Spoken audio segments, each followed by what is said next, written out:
So I think, like most everybody, I'm surprised that we got our Phase 3 preview for Season of Discovery today. But nonetheless, I'm super excited to see what they have in store for us. It's a 25-minute video. So let's get into it, friends. Let's see what they got for us. Gonna make sure the audio will be properly routed to all of you. Boom. And let's get into it. Hi, everyone. I'm Clay Stone, Associate Production Director of WoW Classic. Welcome to our Season of Discovery Phase 3 preview. As our team has shared in the past, we have been blown away by the reception to Season of Discovery, and we're so excited to share this sneak peek at what's ahead with you. So with that, let's take a look at what we'll be covering today. We'll kick things off with raid information. Then, a preview of rune abilities, Okay. followed by our PvP updates, Ooh. changes and additions being made to world events, a look at what's coming to professions, and close it out with a very important system update. And more at the end there. You see that? And more? Okay. Real quick. Raid info. Sunken Temple, I think, is the believed raid. I'd be surprised if it wasn't, right? Rune ability previews. I'm very curious here. Obviously, my main classes, the things I'm concerned with, Mage, Hunter, and Priest. Priest probably primarily, because I think Priest is going to be my main. So hopefully they stay Biz healers. PvP updates, though. I think the things that I'm actually most curious about are PvP updates and world event updates, because I have not personally been a huge fan of the world events so far. Ashenvale was ass. Still think it's ass. STV better, but the fact that it took them so long throughout the phase, like I saw the brilliance of STV in ways, but ultimately I don't think it ever fulfilled the idea of what it was supposed to be. So I'm really hoping this middle section here, PvP updates and world event updates, feels good. Profession updates, I mean, we'll see. I'd be surprised if it was anything other than here's one slot that you get an epic for in this phase. System update, okay, curious, and more. Let's get into it. More, which you're definitely going to want to stick around for. All right, so just like last time, some disclaimers. We're going to put the build up on PTR soon to check our era and hardcore realms. But like all the other phases, Phase 3 of Season of Discovery will not have a PTR for player testing. Still, there will be some data mining that occurs in advance of the launch. But as we've been saying since the beginning of Season of Discovery, not everything data mined will actually be in the phase or future phases. So speculators beware. I will just say right here, I love this. I think in a lot of cases, particularly MMOs, right, more so than other games, like League of Legends, for example, it makes sense to me that you do more PTR testing and things like that, because it's a competitive game, right? And so you want things to be quote-unquote balanced to a degree before they get inputted into the live game. When it comes to an MMO, I personally am not a fan of how the trend has been to do more testing and more PTR stuff in recent years. With things like retail. I love the fact that Season of Discovery does not do PTR testing because I want to discover it. The whole point of an MMO, right, is for us to go and explore the world, to fail and try again. So personally, I have loved this choice here by the Season of Discovery team to not PTR stuff. And yes, data miners will do some stuff, whatever, that's natural, but I'm a big fan of this. And conversely, there's more to discover in this upcoming phase and beyond than we're going to talk about ahead of time, and we want your feedback. Everything we do across Classic continues to be a journey that is co-written by you, the players, and we can't wait to hear your thoughts on all of it. All right, so I'm sure it is a total surprise that absolutely no one saw coming that the Temple of Atal Hakar, aka the Sunken Temple, will be our new and first 20-player level up raid. This raid is jam-packed with 8 bosses, tons of new items, including new item sets, new and revamped epic drops, and up-leveled and rebalanced quest rewards. Let me back it up one second here just so we can take a look at new and revamped epic drops and up-leveled. Okay, so I don't think any of this is a surprise necessarily. This is one of the things that most people knew was coming and understood ahead of time. I'm very split on the 20-man raid. I personally don't mind it from the, like, if I just isolate the idea of a 20-man raid, I personally don't mind it because I do kind of like the feeling of a lot of people coming together to achieve something, and that feels awesome when it is successfully done. There's obviously a risk here when you jump up to 20-man, especially when you've conditioned your player base to do 10-man raids up until this point, that I'm a little concerned for how ultimately this kind of plays out, I guess, for lack of a better way to phrase it. And being a guild leader, there can be difficulty, I think, at times getting 20 people. We've already seen in 10-man raids that we can't always fill up the raid. But that said, and I agree with you right there, Kep, 100%. I do think it is better to do it now rather than wait till 60. So if their intention is to have raid sizes, scale up or at 60 be either 20 or 40-man raids, I 100% agree. Better to get it done now than to absolutely curb stomp your player base at level 60 with that change in raid size rather. But I think there's going to be some pain points here where some people are just like, guilds are going to die or they're going to have to merge or whatever in order to make this possible. At the end of the day, though, I actually think 20 is kind of a sweet spot. I'm really still hesitant to ever see them go back up to 40.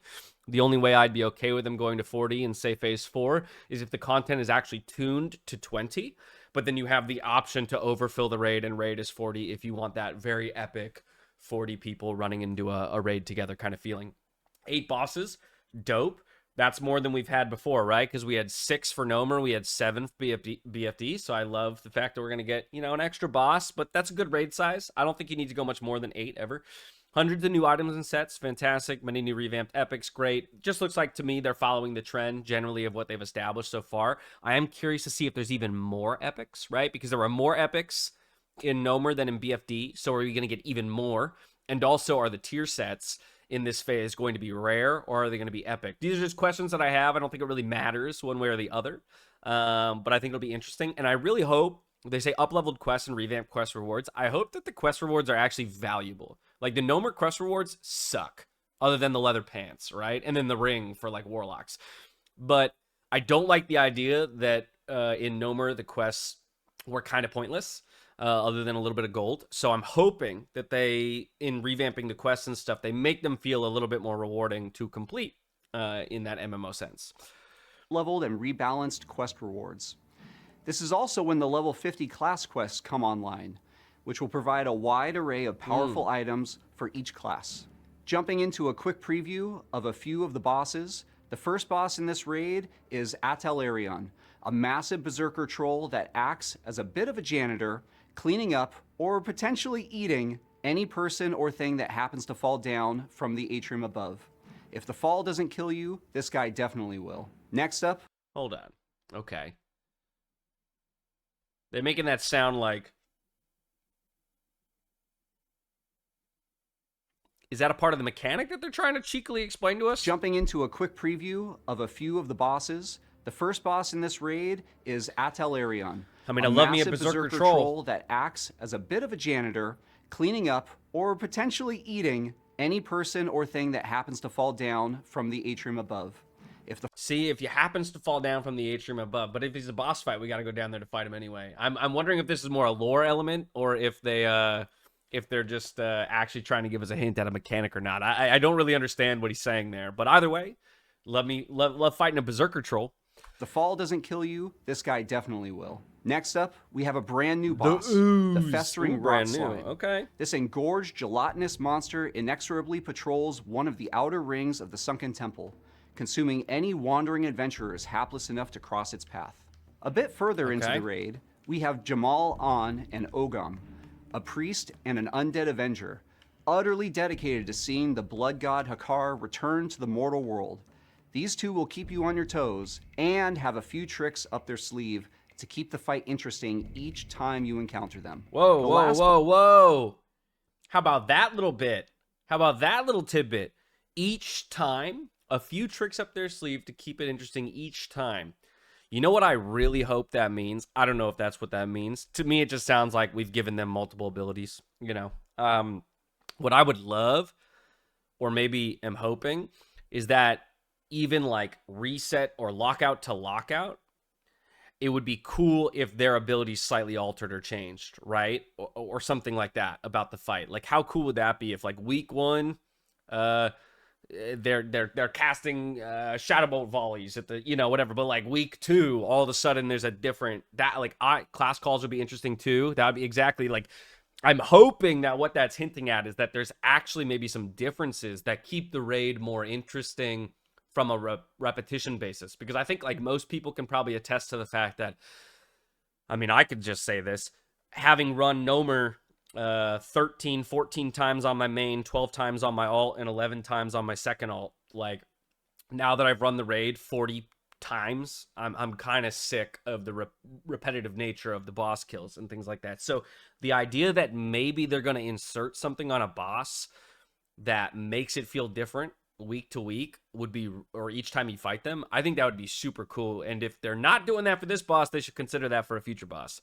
Okay, and the last boss preview is... Boss in this preview is the mighty green dragon, Aranicus. Aranicus, let's Aranicus go! has been having a bit of a bad dream for the past few decades. By the way, Aranicus killed a lot of people just in the normal dungeon element of this. Aranicus was one of the tougher bosses, and a lot of hardcore players die at like level 55 trying to kill Aranicus. And that dream is manifesting in our world in a variety of ways, which Nora will talk about in just a little bit. Okay. For those that make it to his lair, we can't recommend waking this big beast up, but if you do and are able to prevail, a lot of sweet loot will no doubt await you. Speaking of loot, here's a quick look at some of the awesome rewards you'll find inside the Sunken Temple. Loot, that's what we're all here First up, for. We have a new take on the Drakestone item with a new Shadow Arcane spell damage variant. Next up is a rather unique weapon. Yes, it's an axe gun.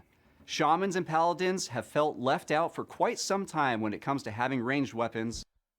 No way. No way. Okay, first of all, what a weird offhand.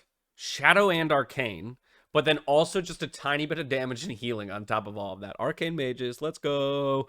The axe gun, though. Screw the offhand. The axe gun for paladins? Oh my god. Magic, you better be happy about this. Paladin tanks are going to have the ability. It's a 1-minute cooldown. That's a pull mechanic. Having just something ranged will be sick that does a dot. Absolutely. Okay. That's cool. That's super innovative, which I love, right? Innovative in the sense that they're giving a new tool to somebody or to a class that previously didn't have it. I think that's awesome. And short of Egan's blaster, there's not much for them. Now, you too can have a gun that you can swing like an axe or shoot like a gun, with a cooldown, of course. It's unfortunately a bit slow on the reload. Lastly, we have a quick look at our tier tokens. Okay. Similar to AQ. Oh, this is an interesting change right here. Before he even says it, I can tell just based on the fact that it's classes, right? So there's going to be tier tokens, but they are going to be split, which I don't know if I personally like, but I'm going to listen to the explanation first. AQ40 will have 2 different tokens with several classes on each. We really like the token system in Nomergon, but it sometimes felt a bit bad to be rolling against the entire raid whenever one dropped. So now we'll have 2 different tokens, and multiple will drop on each boss that can drop set tokens. So I disagree with that logic. I don't like the class split choice as well, Kappa. See, yeah, I think I just think it's a little strange to say, because basically what they're doing is they're going to substitute one bad feeling, and I'm saying bad feeling in quotes because I don't even agree that it's a bad feeling. And this is as somebody who still doesn't have a full set on their main, who's run the raid 14 times. But I don't think it feels bad to roll against the entire raid. I think it feels bad to have a piece of loot drop that nobody can use. So now let's jump 2 months into the tier, and all of a sudden Warrior, Paladin, Hunter, Rogue, Shaman drops, and guess what? All of our Warrior, Paladin, Hunter, Rogue, and Shamans already have their tier, and they don't need that token. So in actuality, we just have a dead token now. So I think that that's stupid, personally. I think they should have kept tokens. This is my first negative response to what we've seen here in Phase 3, really. I think you should... Acknowledging Shamans, I knew it was coming. Lesser paladins, rather. I would really wish they would have, wrote that correctly. But yeah, I disagree with this change here because I think you're going to end up in situations that feels bad. Much quicker, actually, in some ways. And I personally don't mind rolling against the entire raid for something as long as it is usable and somebody is getting something worthwhile out of it. So, this is a miss for me. And here's a quick look at some of the epic rewards. First off, we've got a glow up for the classic Embrace of the Serpent robe for healers. Nah. We've also updated the sword Dragon's Call. One cool thing about this weapon is that we've added several brand new glow effects for weapons in this patch. And this is... Yo, I don't care about the glow effect so much. I mean, yeah, it'll look cool. Dragon's Call, though, calls forth, or Dragon's Cry calls forth the Dragon Whelp to protect you in battle for a short period of time. That is a sick weapon. That is a sick weapon. That's going to be so cool. Man, now I want to play a one-handed class. Like, I don't play any attack power-based one-handed classes. Except for maybe a hunter. But damn, that's a sick sword. The chest piece, okay. I mean, it's got healing. That's a priest thing. I'll take that on my priest. Although now that makes me curious, actually. So hold on, warrior incoming. Oh, dear God. So this makes me very curious, though. I know that they'll probably talk about them in a bit. Or they talked about tokens. But it's interesting to me that they made an epic chest piece. Because it somewhat implies that chest won't be a part of the tier set. And to me, that's such like, that is the core piece of any set, right? Is your chest piece. It takes up the most of your model. So it's a little peculiar to me, unless they're also going to have tier chest pieces, and it's not just about the epic. But the fact that they made and updated an epic chest piece is kind of interesting to me.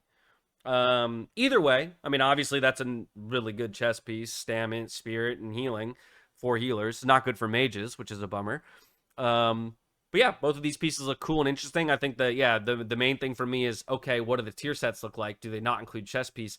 And secondarily, that weapon proc is cool as shit. The chest piece was originally an epic. That's why it's still epic now. Okay, got it. But yeah, I think my question still stands, right? Which is just, are the tier sets also going to include a chest piece? Or are they going to do, like, tier is... I mean, they could do neck ring for tier. Who knows, right? Like, they could do anything they want, really. This is one of the first items to take advantage of having a very fancy, but still quite classic, new glow. And just like in previous raids, we've got several fun items lined up as well. The first item is the Atalai Blood Ceremony, which allows you and a friend or frenemy to play a deadly game where only one survives.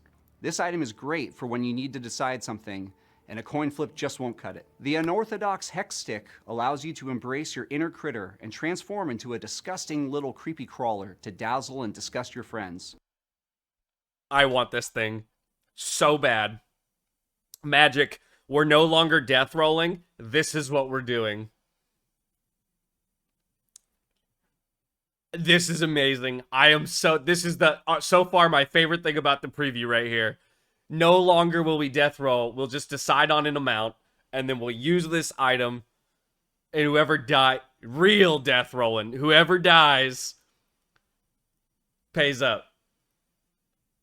We are still death rolling. You're right, Chica. Like, this is the real death roll. Oh my God, I want this trinket so badly. I know, you gotta win the roll for the item first, but like, oh, I'm so excited about that. I don't care about this turn yourself into a frog or whatever. This is sick. That's sick. I'm so excited. These are just a few examples, and there are several cool things coming with this patch.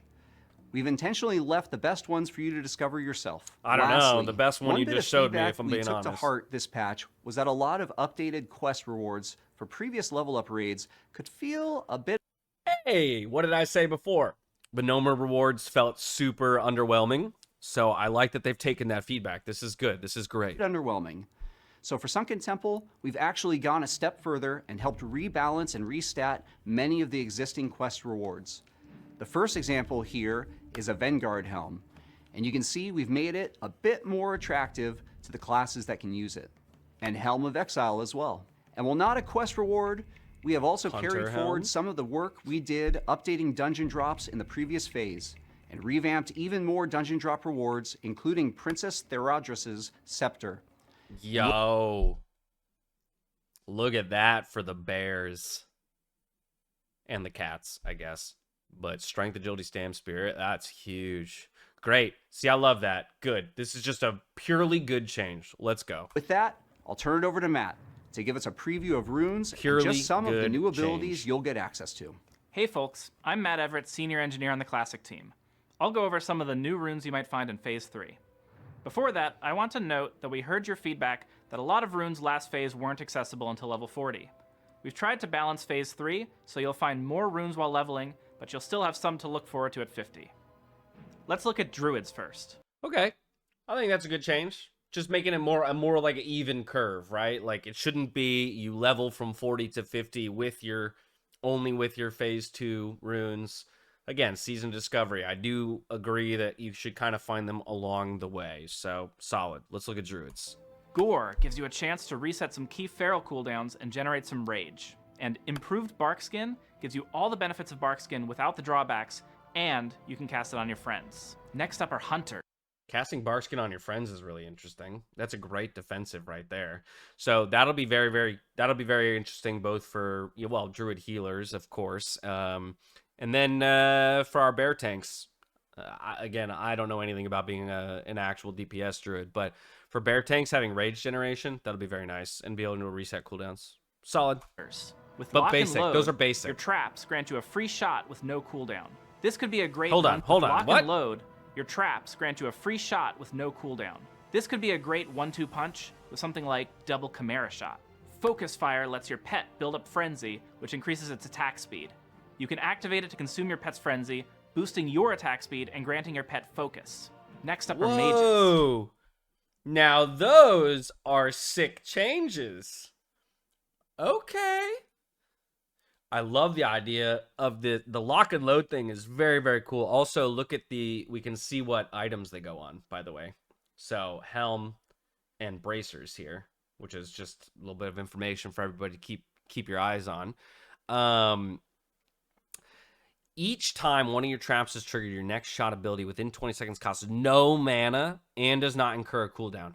That is sick. That's going to be dope for PvP and for PvE.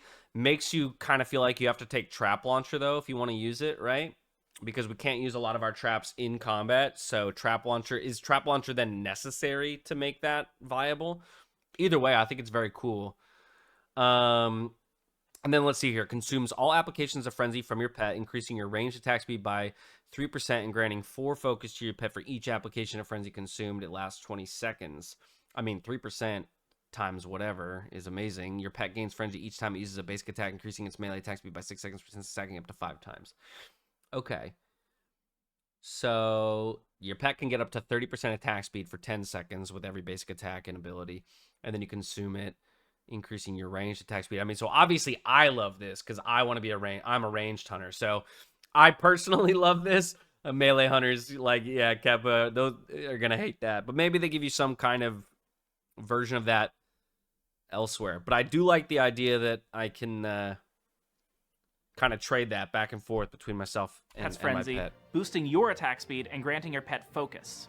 Next up are Mages. Deep Freeze is a powerful 5-second stun on a frozen target. Nobody cares. If the target's immune to stuns, it takes Frost. significant damage instead. Move on. Balefire Nobody cares. Bolt lets you live on the edge of risk and reward, dealing heavy damage but decreasing your spirit. Unleash a reality-distorting burst of raw magic at your enemy, dealing 350 to 525 Balefire damage. Each time you cast Balefire Bolt, the damage of your next Balefire Bolt within 30 seconds will be increased by 10. Your spirit will be decreased by 10 for 30 seconds, both stacking up to 10 times. Okay. If your spirit reaches 0, as consequence, you will immediately die?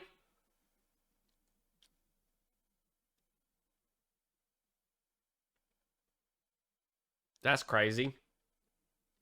Also, how does this interact with Arcane Mages wanting to Arcane Blast for more damage? So, okay, I just have a lot of questions about this. I'm not going to claim that I love this or hate this. My concern here is how does this interact with somebody like an Arcane Mage who needs to be stacking Arcane Blasts for damage, but this is also now another version of damage stacking. So my only concern here is that they're indexing too much into like percent damage increases and having to do some weird balance of like, because what do I do then? Do I go Arcane Blast 4 times into this, but then only my first one's hitting harder, and then I'm stacking this up? This goes on my bracers, so it can be different than Arcane Blast, which is on my gloves.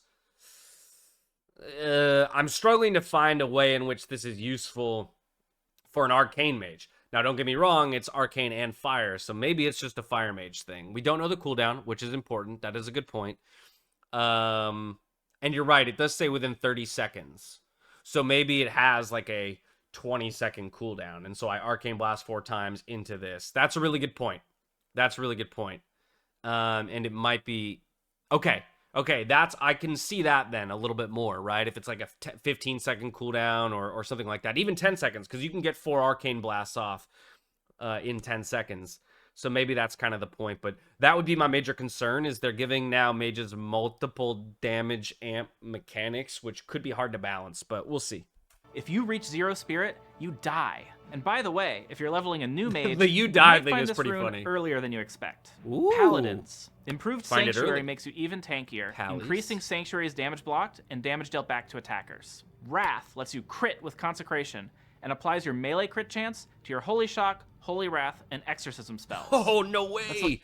That is sick. I don't give a shit about Improved Sanctuary, but that Wrath change is dope. Just being able to consecrate. First of all, the fact that Consecration can crit, that's just going to feel good when you're seeing all the numbers pop up as a pally tank. Boom, boom, boom, boom, and you see crit numbers all around you. That's going to feel really good. And then damage from Exorcism, Holy Shock, Wrath.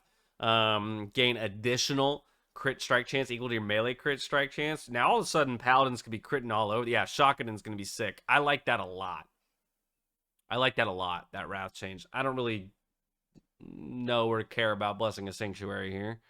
But yeah, that's a dope change for Paladins. That's a cool one. Applies your melee crit chance to your Holy Shock, Holy Wrath, and Exorcism spells. Let's look at Priests. Yes! Pain and Suffering allows your Mind Flay ability to refresh the duration of Shadow Word Pain. Don't While care. Surge of Light causes your crits to make your next smite or flash heal instant cast. I'll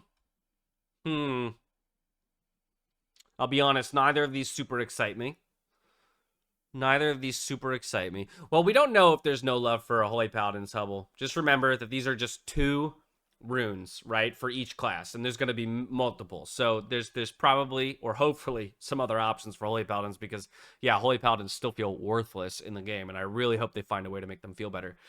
I don't care about Pain and Suffering. I'm not a Shadow Priest, so I'm not knocking them for that. I'm sure Shadow Priests love that, because not having to cast Shadow Word Pain again will be really nice. Regardless, though, critical spell cast cause your next smite or flash shield cast within 15 seconds to be instant cast. I've never cast smite in my life, and I've cast flash heal like once or twice in my life. So I see it more often than anything used as a flash heal. I mean, I guess for my DPS parsing, occasionally I'll want to then throw out an instant cast smite. But, I don't know. This one doesn't feel very good, in my opinion. So I'm really hoping there's better for Priests. Also, Priests have never struck me as a crit-based class. So it's a little strange to me to tie runes to crit for a Priest. Because Priests, especially healing Priests, typically want to stack Spirit for regen, not Intellect, which would actually give you crit, right? And so they've designed a rune that, to me, does not fit the play style of a Holy Priest or a Disc Priest. So, again, kind of a miss for me, but maybe there's other things coming in that'll make it more viable. I don't know. Surge of Light causes your crits to make your next smite or flash heal instant cast. Rogues. Honor Among Thieves is incredibly powerful, granting you a combo point each time a party member scores a crit. It does have a short cooldown, but you'll be swimming in combo points with this rune. Cut to the Chase makes it easier to keep Slice and Dice up by allowing Eviscerate and Envenom to refresh it back to its max duration. Next up are Shaman. I'm sorry. Honor Among Thieves. That is sick. I don't play a rogue at all. I'll never play a rogue, but that is kind of cool. The fact that you can farm combo points off of crits from your party members. It does say your party, so not your raid, just your party, but that seems great. Cut to the chase also sounds good, but again, I've never played a rogue, so I just know nothing about them. So I'm not the right person to talk about this, but yeah, honor among thieves. It says party, so I assume. But hey, if you're in the feral leader of the pack group, then you'll probably still be crushing in terms of like combo points. So those sound like great changes for rogues. Allowing Eviscerate and Envenom to refresh it back to its max duration. Next up are Shamans. When you deal melee damage... Oh, so we just skipped this, right? Because this is... I don't know this class. Does anyone know what class this is? We've never heard of these. Okay, I guess they must have left a slide in here from like something else that they were theory crafting or whatever, but we'll go ahead and listen to it just to see. Mental Dexterity applies your intellect to your attack power, and then applies 30% of your attack power to your spells. What? Riptide is a fan favorite. Give that to priests. Except for not really, because we're not... Give that to paladins. That's what they should give to holy paladins. So that you thwack an enemy, and now you get a ton of intellect and spell damage and healing. Give that to paladins. They gave that to the wrong class. Okay, and then Riptide. We all know Riptide. Heals the It's just a target good for an heal. initial amount, and then heals for a similar amount over time. When you chain heal a target with Riptide active, it gets consumed to power up the chain heal. Warlocks. Pandemic makes damage over time spells even more overwhelming by letting them crit. Ooh. With this rune, you can summon the iconic Felguard to supplement your stable of demon pets. The Felguard is a powerful melee damage dealer capable of both tanking. Okay, I'm a big fan of these. I don't even play Warlock, but now I might be transferring my Warlock for sure because I want to play Affliction Warlock, and Pandemic is going to make Affliction a lot more valuable. So, love that. Also, the fact that Felguards are available for Demonology Warlocks, that's very cool. I also wonder if you'll run Felguard then as a tank Warlock. Because I think that would be really, really cool. But who knows? Again, I don't really... But these both seem really dope to me. One, it's just so cool to be able to summon a Felguard, but also Pandemic, allowing crits from my dot ticks is amazing. So, and dealing awesome. out serious punishment. He's not the only new demon you can summon this phase, but I'll let you discover that on your own. We can Warriors. summon another demon? With Taste for Blood, your Ooh. rend damage lets you use Overpower once per 6 seconds. Sword and Board gives your Devastate and Revenge a chance to reset Shield Slam's cooldown and make it cost no rage. Oh, this time, yes. Warrior. Hell yes. I don't care that much for Taste of Blood, but that Sword and Board would actually maybe convince me to go Tank Warrior. Because I play a Prot Warrior on retail, and that's going to make it feel a bit more like a Prot Warrior on retail. Because Prot Warriors on retail are all about keeping your Ignore Pain up and then spamming Shield Slams on resets. And that's what this sounds like to me. So I like that Sword and Board rune a lot. And it might actually make Warrior tanks a little bit more viable where they don't feel super viable right now. You made a Prot Warrior today. That's amazing, Magic. Taste for Blood, I mean, that sounds nice and strong. I'm not so inclined to play... I'm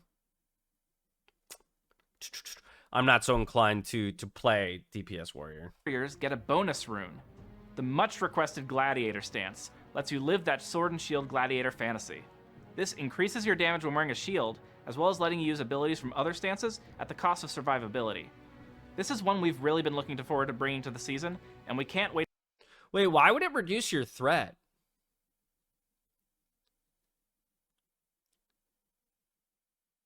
I like the... I would almost feel like it should increase your threat. An aggressive stance that increases damage while wearing a shield by 10% and increasing block chance by 10%. Because if it increases your block chance, it's not a DPS Warrior rune. No, it's not. You would never give more block chance to DPS. That makes no sense. So, it's clearly for Prot Warriors who want to dance and deal more damage. But the fact that it reduces your threat, I'm like, just remove that piece of the text here, right? Give us more damage and increase block, but reduce our armor by 30%. So essentially saying when you get hit, you're going to get hit hard, but you will get hit a little bit less and you will do a little bit more damage. You'll still be able to hold aggro. To me, it's weird that they're then going to punish you to make it a bit harder to hold aggro. Now, I could be saying that, and maybe in the end, doing 10% more damage is more than reducing your threat by 10%, so maybe it's a moot point. But to me, that's weird. It is clearly a prot rune, but we'll see. Wait to see what warriors are able to do with it. I think it's a cool idea. I love watching players work together to find all the new runes each phase, and I'm looking forward to this one. Up next, Nora will join us to talk about PvP updates. Hey, thanks, Matt. PvP My name's Nora updates, Valletta, okay. and I'm a lead software engineer on WoW Classic. I'm here to talk about some of the other updates we've got coming in Phase 3, starting with PvP.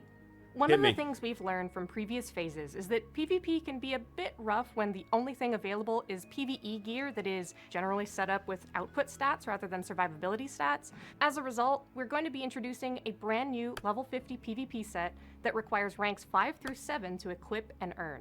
Okay. This is similar to the rank 10 and rank 13 PvP sets in that it's a full 6-piece set with appropriate PvP set bonuses. Okay. There will also be a starter set available from a new faction called the Emerald Wardens, but we'll go into more detail on them later on. Okay. Or are they going to show us some of them? Here's a quick look at a few of the new PvP set items. You'll notice that they are a bit more specialized and focused than the previous level 60 PvP sets were. Each class will have a variety of sets available to them, such Stamina, increases healing done, blah, blah. Okay, this is a great change. This is a great change. Particularly because, for example, like as a mage right now, it feels bad, right? That like our BIS PvE actually makes us super bad at PvP in terms of irradiated. So in general, I like this change. Just stack things with stamina plus whatever other relevant, primary stats you need. Having it tied to honor level, I think is really good, because that is something that everybody can farm, right? So it's not very gatekeepy. Like it'll require a little bit of work, but it's not going to say like, oh, you don't have to be good to get rank 7, right? You just have to put in some time. So I'm personally pleased with this PvP item change. So this is a good start. This is a good start on the PvP front. Good start. such that multiple different specs or roles are covered. We're also making a few adjustments to the Blood Moon event, including adding brand new rewards for level 50. We'll also be adding a new currency for the level 50 rewards called Massacre Coins, which you'll earn when killing higher level players in the event. We'll be retiring the Bloodstained commendations that are currently available from the Bloodcoin vendor. Any existing commendations that you have will still function after the patch, but don't hold on to them forever. They will expire after 2 weeks. We think it's okay if you're able to bank these now to give you a bit of a leg up on PvP ranking at the start of the next phase, but we don't necessarily want you to be able to hoard enough coins to get you all the way up to rank 14 later on when that rank becomes available. We'll have a new PvP honor consumable token for level 50 as well, purchasable with the new currencies. And how about some gear? Here are a few of the new items available. So we're just doing more STV? Okay. Available via the Blood Moon event in Phase 3. Do note that the Headhunter's Barbed Spear is a warrior-only weapon. We also realize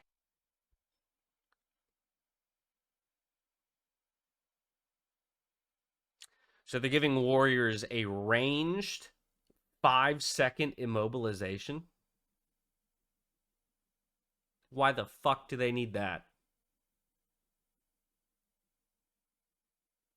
That is ridiculous.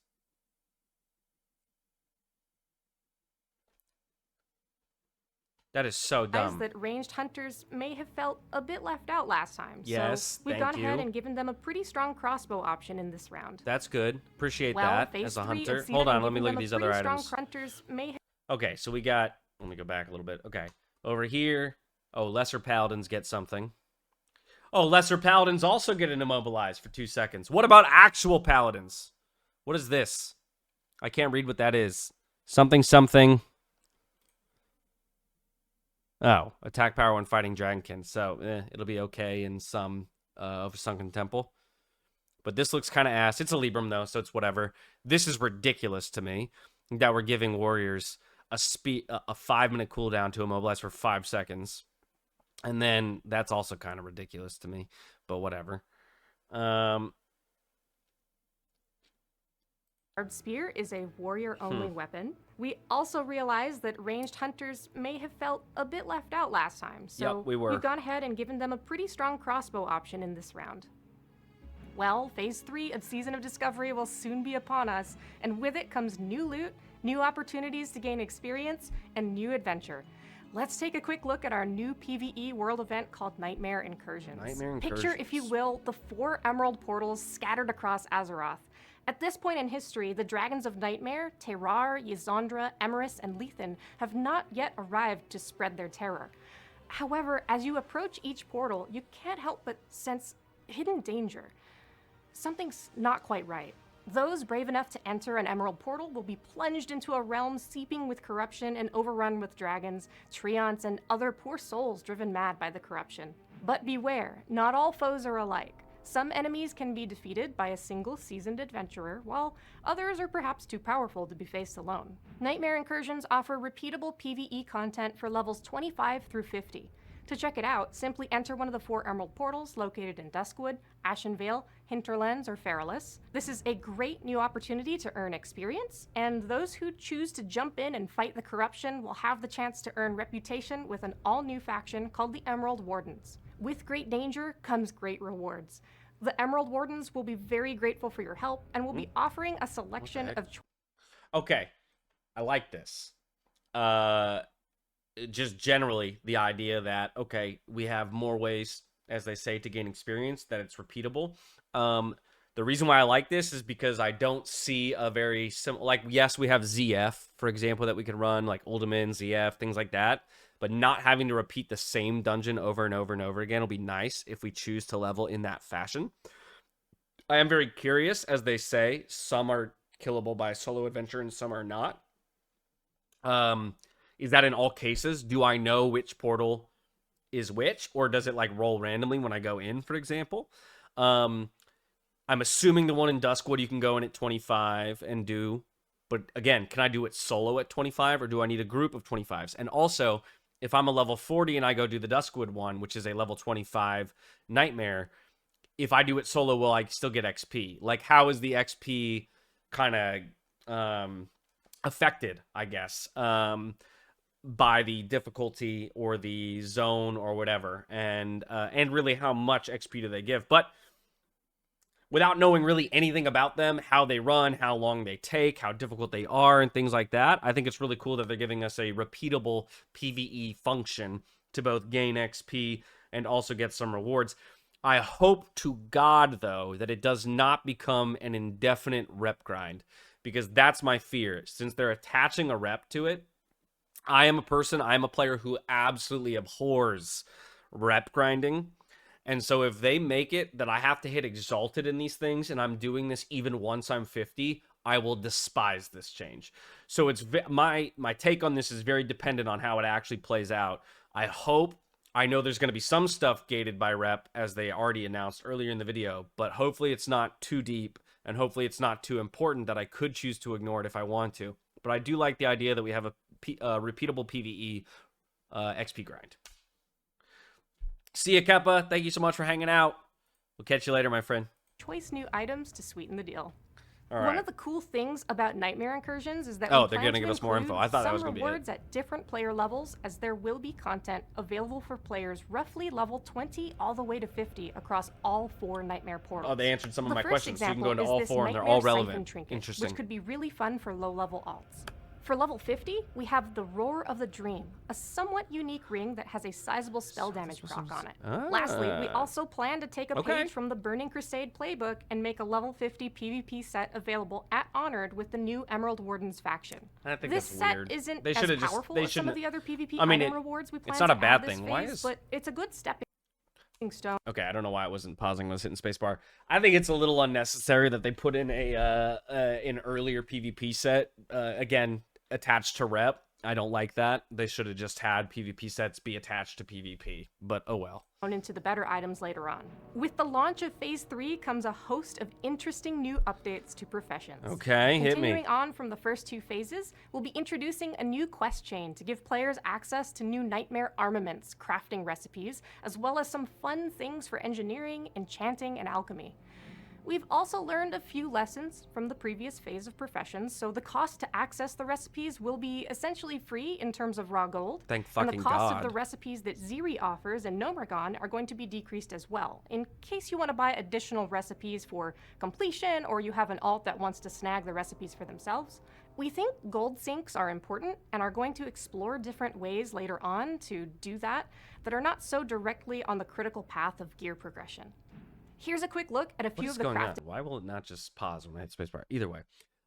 That's good. I'm glad that they're reducing the cost of that because, again, it felt horrible as a fresh 40 to sink all of my gold and all of the time, essentially, that I had invested into the game up to level 40.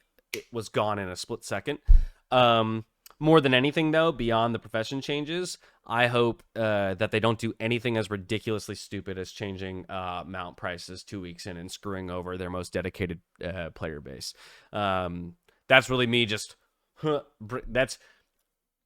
I just needed to say that because it pissed me off. But okay, great. I nothing here surprises me. We got new Items you crafted can make stuff. this I think phase. that's pretty expected, There are right? many more across various professions and for various specs and roles. As you can see, some of these No new items mounts this time, offer but they might find another way to interesting screw new us. unequipped effects which are applied while you're under the influence of the nightmare.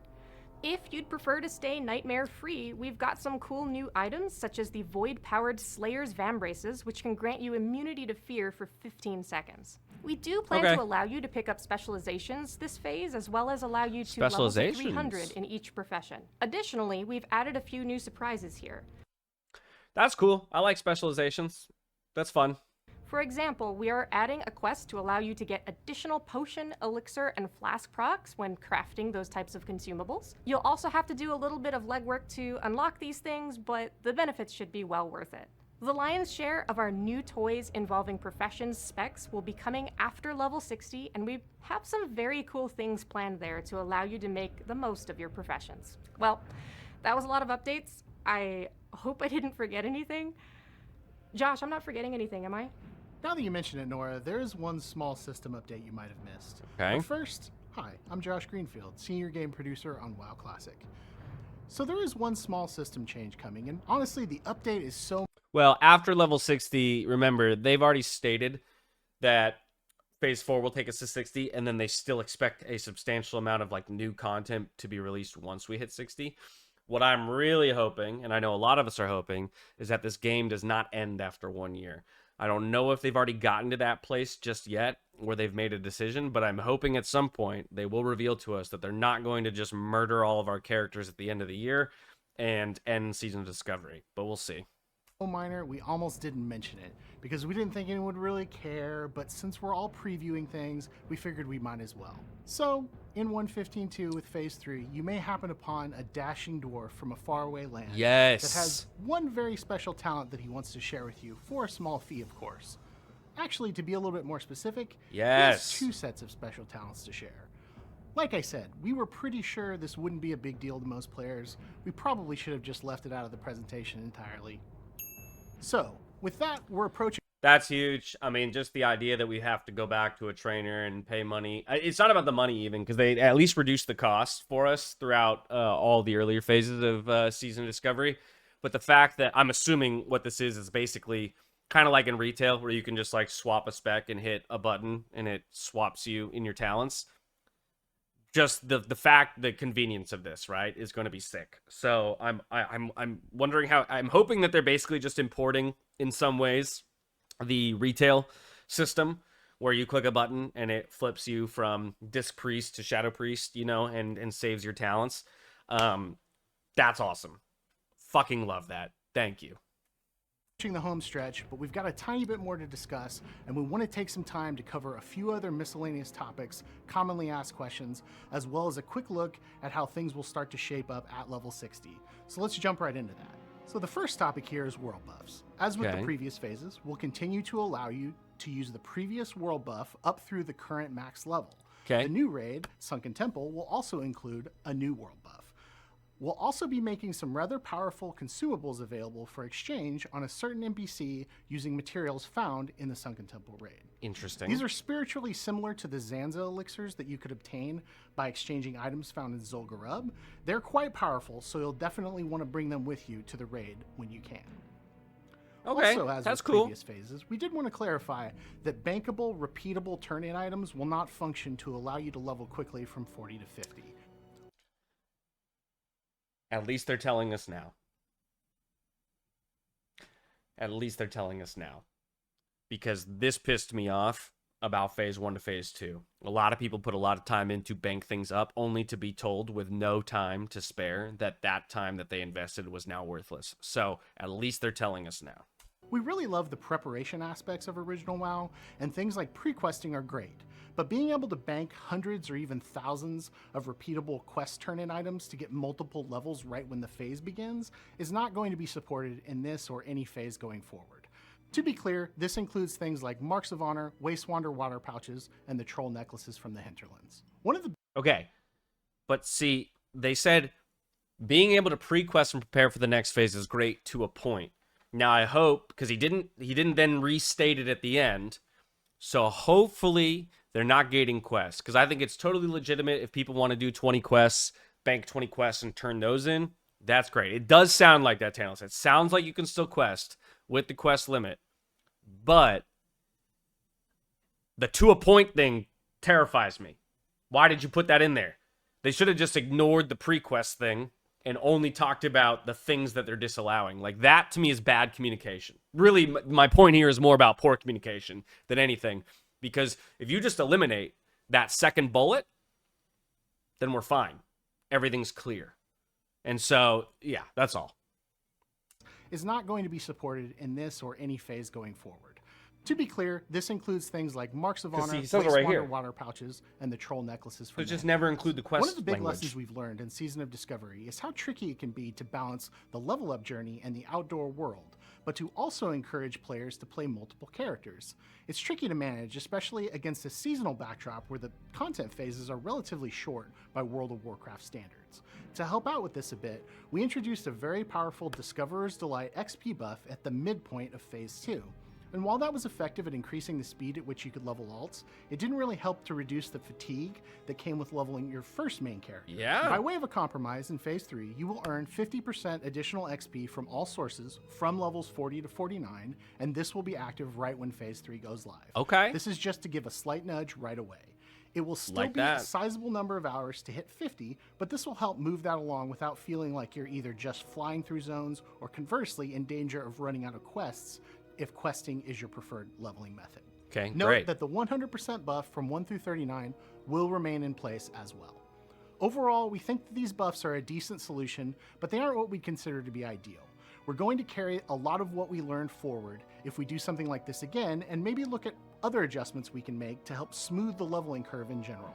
Additionally, as with Black I have no issues with them giving a 50% buff. I actually also wouldn't really mind if they didn't include it, right? I mean, for me, the leveling process and the slog of it is part of why I play MMOs. It is rewarding. But I'm also not going to be mad about doing it a little bit faster. As we know, 40 to 50 is going to take a while, 50 to 60 is going to take a while, so this is not bad.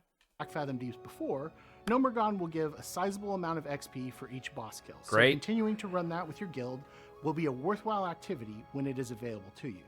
On the same token, we see Nightmare Incursions as a good quick way to get a good chunk of XP if you find yourself wanting a change of pace from your normal leveling routine. I think this will be very There's cool. a lot of repeatable content that gives experience there. Yep.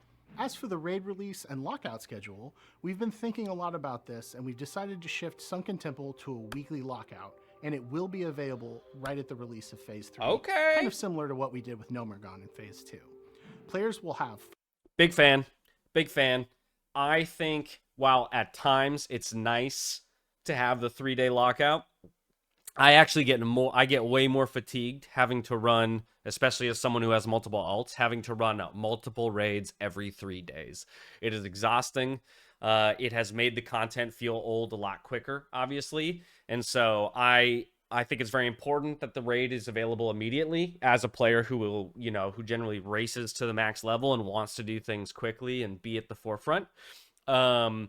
but I do think it is important that they respect people's stamina and endurance. So I do think that this is going to be a good change overall, to just keep it on a 1 week lockout the whole way through. The phase will still be long enough that people get plenty of runs. 5 full days to hit level 50 if you want to try and get in a raid during that first lockout. 5 days, and then okay. The raid will work like So any 4 other for weekly me, lockout, because I'll miss resetting day on 1. Tuesday or your normal regional lockout day.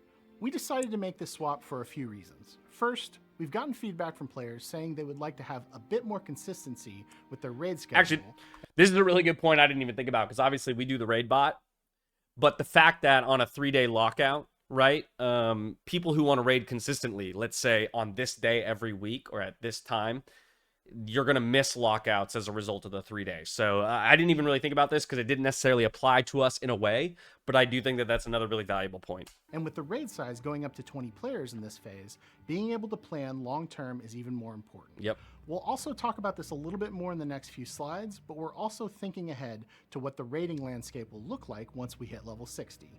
That also informs this decision. Lastly, Okay. on this topic, we will be sure we are being generous with drops to compensate for this change. Thank God. That's a good segue to talk about level 60 in-game.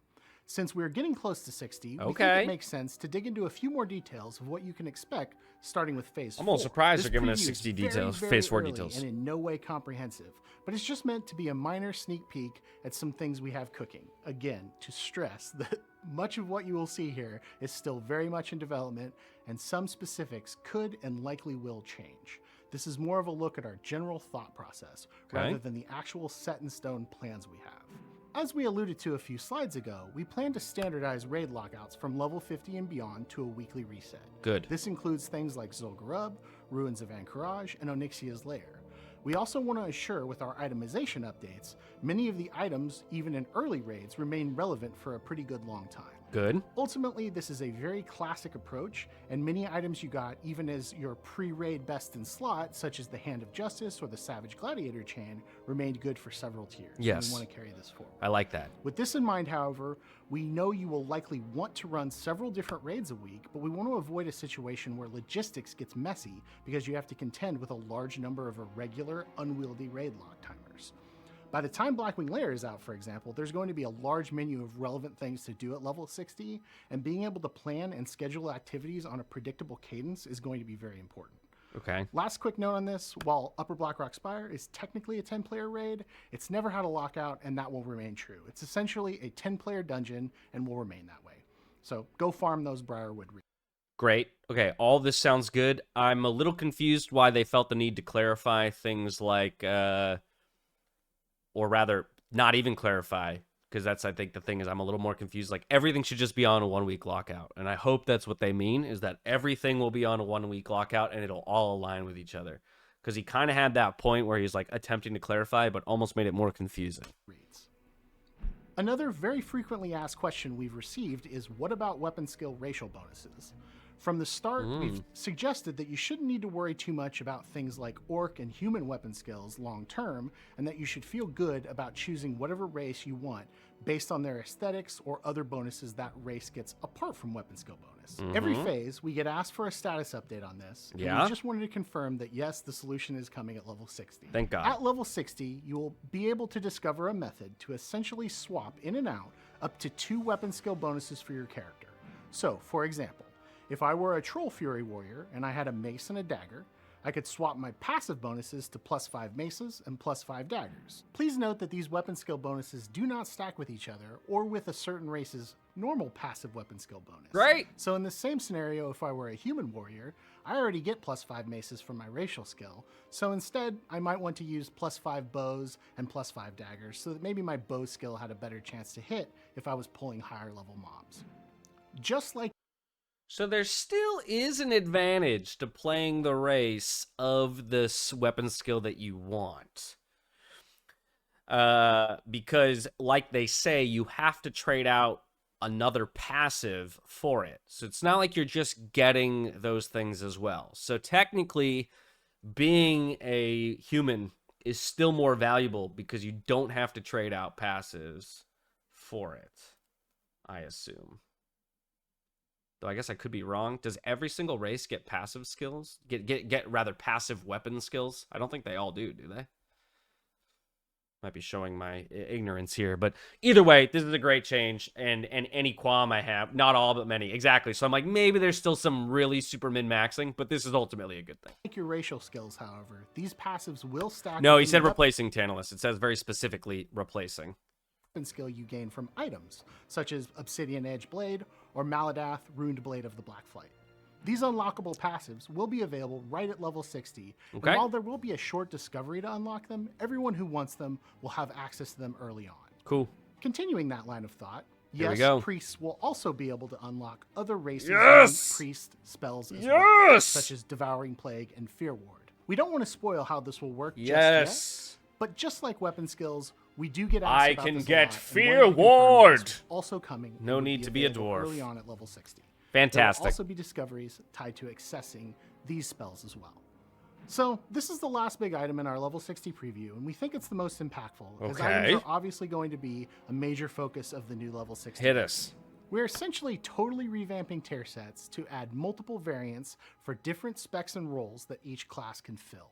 We don't Okay. necessarily intend to make a full set for every single niche playstyle in every raid tier, as some classes could end up with upwards of 5 to 7 sets every few months. But we do want to try and cover a lot of the major roles as well as some new playstyles we've added to different classes so that most unique roles each class has access to get something cool at some point during their level 60 journey. Additionally, we plan to revamp many existing non-set dungeon and raid items at level 60, as well as adding new best in slot or nearly best in slot crafting options at 60. Okay. We think there's a lot of fun and interesting things we can do with the level 60 professions and profession specialization crafts, and we plan to expand on those to keep crafting more relevant for a longer period of time. Lastly, swapping profession specializations will be easier and more flexible, but will likely have a cost associated with doing so. That's fine. We're still ironing out the final design for what this will look like, but if you're familiar with how this worked in Burning Crusade, that might be a good starting point to inform how this might work. Finally, here's a few quick examples of That was the most overt. Go look at the BC crafting professions to understand how this is gonna work. That's freaking hilarious. But I think the change for item sets is the biggest thing there, and really the only important piece of info there. It's like, yes, okay, professions are still going to exist, all that kind of stuff, but the fact that they're actually going to create sets or augment sets to be valuable for off specs, I think is really important, and that's a very good change. what potential new tier sets could look like. And These yeah, are here's some very much not examples, but either finalized, way, so any I don't of the really care stats what's or on the set screen right now. bonuses The point is that could they're and doing it. probably will change. So first off, you'll notice we've got a tanking rogue set with a very interesting 8-piece bonus. We've also got a Shockedin Paladin set that really plays up key abilities such as Exorcism and Holy Shock. Okay. Lastly, we have a Boomkin set that Hey, really leans into some of the Boomkins. bonuses we've recently added to Moonkin form. Again, these are somewhat early on rough draft versions of some of these items, but we think being able to make exciting new variations of these iconic item sets is very cool, and it's going to be a defining feature of the level 60 endgame. Good. So with that, we're done with today's presentation. Yo! Thank you for bearing with us on this one, as it was a long one. We've had a blast on this wild season of Discovery journey with you so far, and we honestly can't wait to get Phase 3 into your hands, as well as provide a bit more information on Phase 4 as we start getting a little bit closer to that. As always, we want to express a heartfelt thanks from the WoW Classic development team. Thank you for playing with us, thank you for the feedback, and thank you for the participation in helping us develop this season. Thank you. W's in the chat for Blizzard, all right? I think almost everything in this was a relatively positive change. Almost every single thing in this 25-minute video was a positive change. There's only a couple things that I didn't like. I think chief of which was really the fact that they're splitting tokens back out into different classes. I think that was a miss. That might be like the one L here. But honestly, like, jeez, I'm excited, man. I'm excited. If anything, or maybe the only other L is that this is only coming 10 days or whatever before the release, and I actually would have wanted maybe a little bit more time. Like, it's a little surprising that Phase 3 is coming as quickly as it is. But again, whatever, you know. Oh no, we get more content sooner rather than later, right? Like, what a weird thing to complain about. But no, this was, I think, an incredible preview. I'm very excited for a lot of the items. I'm excited for a lot of the changes overall, rather. This is sick. I think this is going to be a ton of fun. And I think that they're making a lot of really, really smart decisions overall. I think the development team for SoD is, man, maybe they should poach some of the development team for SoD and put them on retail and stuff to maybe revive the game and whatnot. And it releases on my birthday, y'all. April 4th, my birthday, day 1 of Phase 3. It's coming so fast. So there you have it. I can't wait to hit level 50 with y'all and raid some Sunken Temple. I'm excited for the Nightmare repeatables and stuff like that. It's going to be sick. It's going to be sick.